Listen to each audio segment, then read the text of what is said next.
कुफरी में स्कीइंग का लुत्फ उठाने और पूरा दिन मौज मस्ती करने के पश्चात कुमार, कामना, प्रशांत और पायल शाम को शिमला की ओर BMW में जा रहे थे।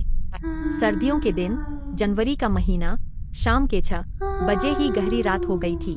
गोल घुमावदार रास्तों में अंधकार को चीरती, पेड़ों के झुरमुट के बीच कार चलती जा रही थी। सैलानी ही इस समय सड़कों पर कार चलाते नजर आ रहे थे। टूरिस्ट टैक्सियां भी वापस शिमला जा रही थी। कुफरी की ओर इक्का दुक्का कारें ही जा रही थी। बातों के बीच चारों शिमला की ओर बढ़ रहे थे।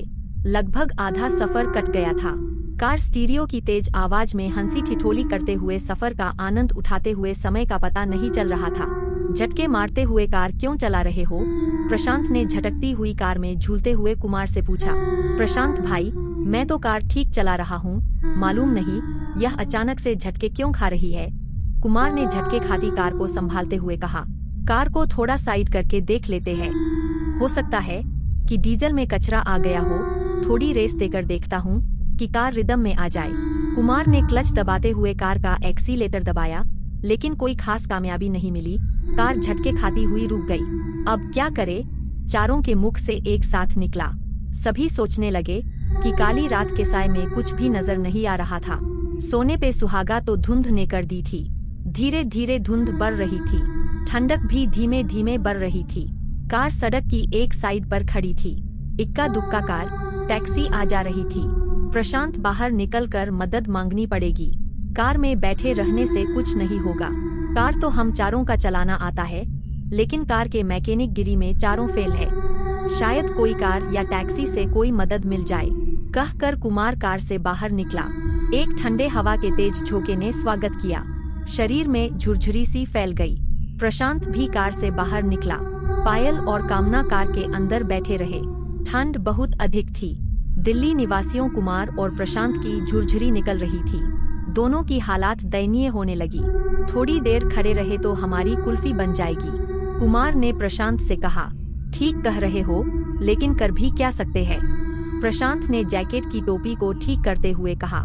लिफ्ट मांग कर शिमला चलते हैं, कार को यहीं छोड़ते हैं। सुबह शिमला से मैकेनिक ले आएंगे, कुमार ने सलाह दी। ठीक कहते हो। रात का समय था। गाड़ियों की आवाजाही नगण्य थी। काफी देर बाद एक कार आई। उनको कार के बारे में कुछ नहीं मालूम था। वैसे भी कार में 5 सवारियां थी। कोई मदद नहीं मिली। 2-3 कारें और आई, लेकिन सभी में पूरी सवारियां थी। कोई लिफ्ट न दे सका। एक टैक्सी रुकी। ड्राइवर ने कहा, जनाब मारुति, होंडा, टोयोटा की कार होती तो देख लेता। यह तो BMW है, मेरे बस की बात नहीं है। एक काम कर सकते हो, टैक्सी में एक सीट खाली है। पति पत्नी कुफरी से लौटकर शिमला जा रहे हैं। उनसे पूछ तो एक बैठकर शिमला तक पहुंच जाओगे। वहां से मैकेनिक लेकर ठीक करवा सकते हो। टैक्सी में बैठे पति पत्नी ने इजाजत दे दी। कुमार टैक्सी में बैठकर शिमला की ओर रवाना हुआ। प्रशांत कार में बैठ गया। प्रशांत, पायल और कामना बातें करते हुए समय व्यतीत कर रहे थे। धुंध बढ़ती जा रही थी।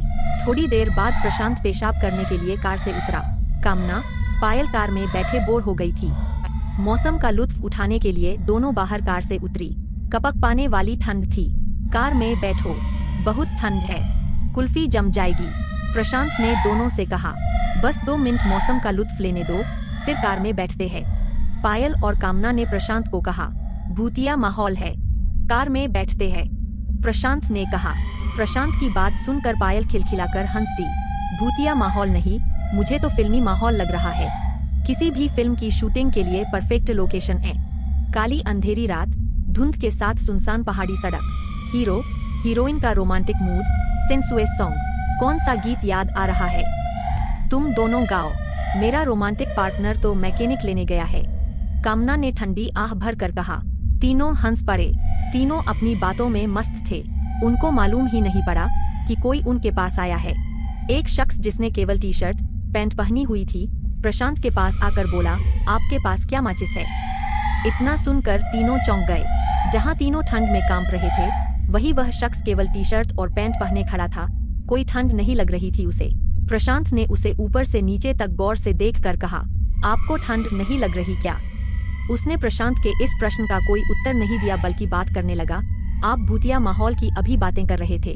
क्या आप भूतों में विश्वास करते हैं? क्या आपने कभी भूत देखा है? नहीं, दिल्ली में रहते हैं, न तो कभी देखा है और न कभी विश्वास किया है भूतों पर। प्रशांत ने कहकर पूछा, क्या आप विश्वास करते हैं? हम पहाड़ी आदमी है, हर पहाड़ी भूतों को मानता है, उनका अस्तित्व होता है। उस शख्स की भूतों की बातें सुनकर कामना और पायल से रहा नहीं गया। उनकी उत्सुकता बढ़ गई। भाई, कुछ बताओ भूतों के बारे में, फिल्मी माहौल हो रखा है, कुछ बात बताओ। उस शख्स ने कहा, देखिए, हम तो मानते हैं। आप जैसा कह रहे हैं कि शहरों में भूत नजर नहीं आते, हो सकता है नजर नहीं आते होंगे, मगर पहाड़ों में तो हम अक्सर देखते रहते हैं। कहाँ से आते हैं भूत और कैसे होते हैं, कैसे नजर आते हैं? प्रशांत ने पूछा। उस शख्स के हाथ में सिगरेट थी। वह सिगरेट को हाथों में घुमाता हुआ बोला, भूत हमारे आपके जैसे ही होते हैं, वे रोशनी में नजर नहीं आते हैं। होते कौन है भूत, कैसे बनते हैं? पायल ने पूछा। यहाँ पहाड़ों के लोगों का मानना है कि जो अकस्मात किसी दुर्घटना में मौत के शिकार होते हैं या फिर जिनका कत्ल कर दिया जाता है, वे भूत बनते हैं। उस शख्स ने कहा, क्या वे किसी को नुकसान पहुँचाते हैं, मारपीट करते हैं? प्रशांत ने पूछा। अच्छे भूत किसी को कुछ नुकसान पहुँचाते हैं। अच्छा, मैं चलता हूँ, सिगरेट मेरे पास है, आपके पास माचिस है तो दीजिए, सिगरेट सुलगा लेता हूँ, उस शख्स ने कहा। प्रशांत ने लाइटर निकाल कर जलाया। उस शख्स ने सिगरेट सुलगाई।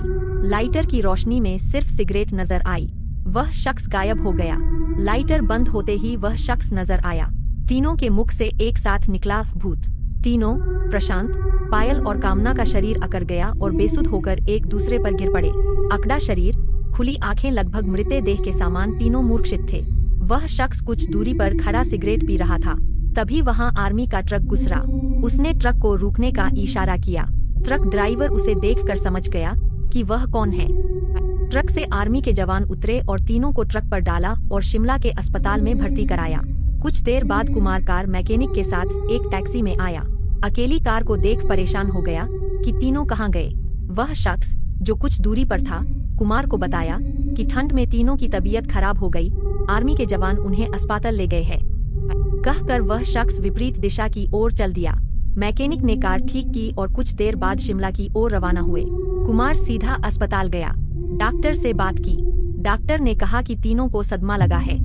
वैसे घबराने की कोई आवश्यकता नहीं है, लेकिन सदमे से उभरने में समय लगेगा। कुमार को कुछ समझ नहीं आया कि उन्होंने क्या देखा कि इतने सदमे में आ गए। अगली सुबह आर्मी ऑफिसर अस्पताल में तीनों को देखने आया। कुमार से कहा, आई एम कर्नल अरोड़ा, मेरी यूनिट ने इन तीनों को अस्पताल एडमिट कराया था। कुमार ने पूछा, मुझे कुछ समझ में नहीं आ रहा कि अचानक से क्या हो गया।